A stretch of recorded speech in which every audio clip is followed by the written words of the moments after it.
So these are the warm-up exercises, and I think they're super important because they show you how your supplies work, basically. And also they're really cool because they're meditative and they're kind of like very relaxing. You can't mess them up, and you just like basically do whatever is on your mind or whatever you want, and it's pretty fun. But the ultimate goal of these is to find out which approaches, which marks, which brush strokes work really well, and which ones do you like. So then later you can use them in your bigger paintings. So in here, in this one, I'm using a wet brush on a wet surface, and everything is kind of bleeding together, which I really like. And then because it's so quick, I'm trying to make sure I leave a gap of white in between certain colors that I don't want to bleed. And then I really like how all the colors spread and how the shapes are layered and kind of colors are like all mixed together and everything. I think this exercise, usually I would say just start with two colors maybe, or three, but like a limited color palette just to make sure you like don't get lost. But I think this exercise is just really fun because you can do whatever you want. And for the first one, I was just doing kind of like different lines and stuff to see like how things bleed. But then for the second one, I was thinking, okay, everything was bleeding in the first one, so maybe this one I should do a little more like precision and try to like put like shapes as close as possible to each other, or wait a little bit for them to dry before I introduce the second color, so that way I can layer on top of them. And then I still got kind of impatient, but some of them did dry. So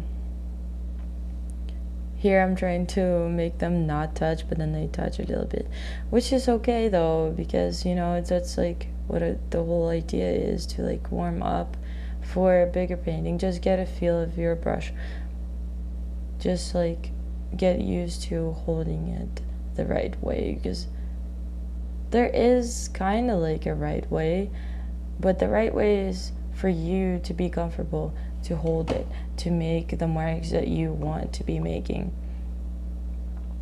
But I mean, one thing about watercolor that is probably a universal thing, you need to use water. And a lot of people are kind of scared of that and they keep using a dry brush, but don't worry if there is a puddle. The puddle is good. That's what makes your edges crisp and pretty. And like a lot of people are already scared of that, and that's why their work doesn't look confident. But if your marks are fast and your edges are crisp, then your work will look confident, and it doesn't matter what it is. It's like, if you're confident in what you're doing, then people would be like, yeah, that's cool, I like that. So if you really hated something you did though, like, even though there's like no mistakes and stuff like that, maybe you just didn't like the colors or something, you can still just go back and layer over it after it's dry. Or sometimes the effects don't look as good as when they were wet, and like when they dry, they're more dull or like not as cool. Just like take it and go back. And then, if you don't like it even after that, you can always use it in a collage or something, or draw on top of it or something else. Like reuse it later. But like, this is an essential first step. And I know that for people who skip this step and don't learn how to use all these techniques, I mean, their paintings are probably not cool, but I would say they lack the diversity of the paintings that include different properties of watercolor. So different bleeding and the different edges and layering and all that different stuff, like diverse techniques and everything.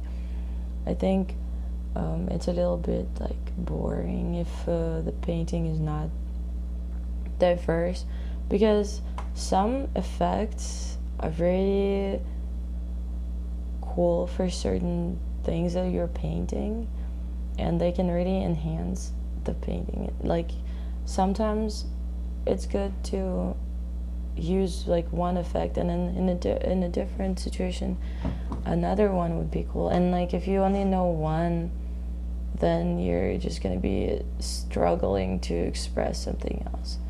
Like a fuzzy texture could be really good with wet on wet technique, or something with crisp edges wouldn't really work with wet on wet, and you would be struggling if you didn't know how to paint any other way.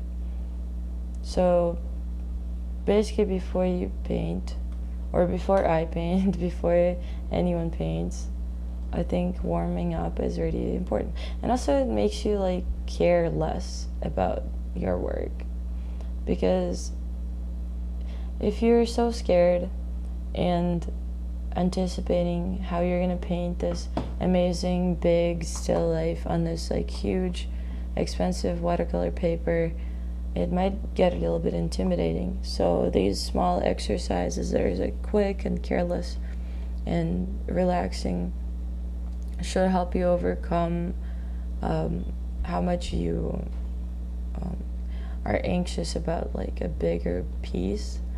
And also it might speed up your pace and stuff, with just because you will already know how to hold the brush and like which colors you like and which colors go together, and then how they work together. Basically, usually I use complementary colors, so like they're opposite on the color wheel, and I usually try to incorporate light and dark if I'm doing it to color abstraction.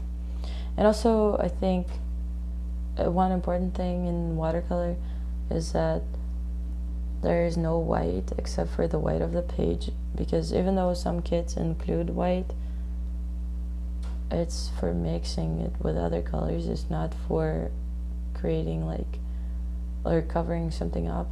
It's just for a different feeling or a different color basically. So it's not for bringing back the white of the page.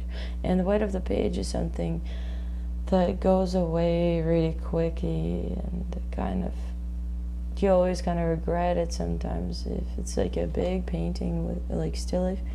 So it's important to be patient and make sure you can stop.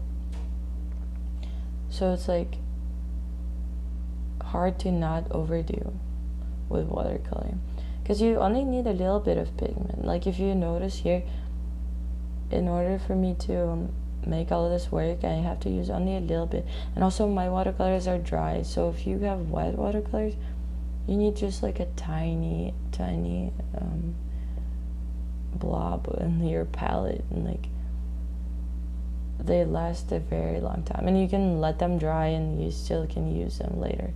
So it's not like because of like you don't want to waste it, but that also because it's expensive, but more of like because you will never get a transparent effect if you use too much pigment.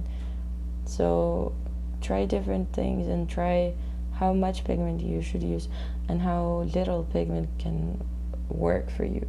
Some people paint with just like dirty water, so because it has so much pigment in it, because watercolor is so fluid, and you can just layer a bunch of those.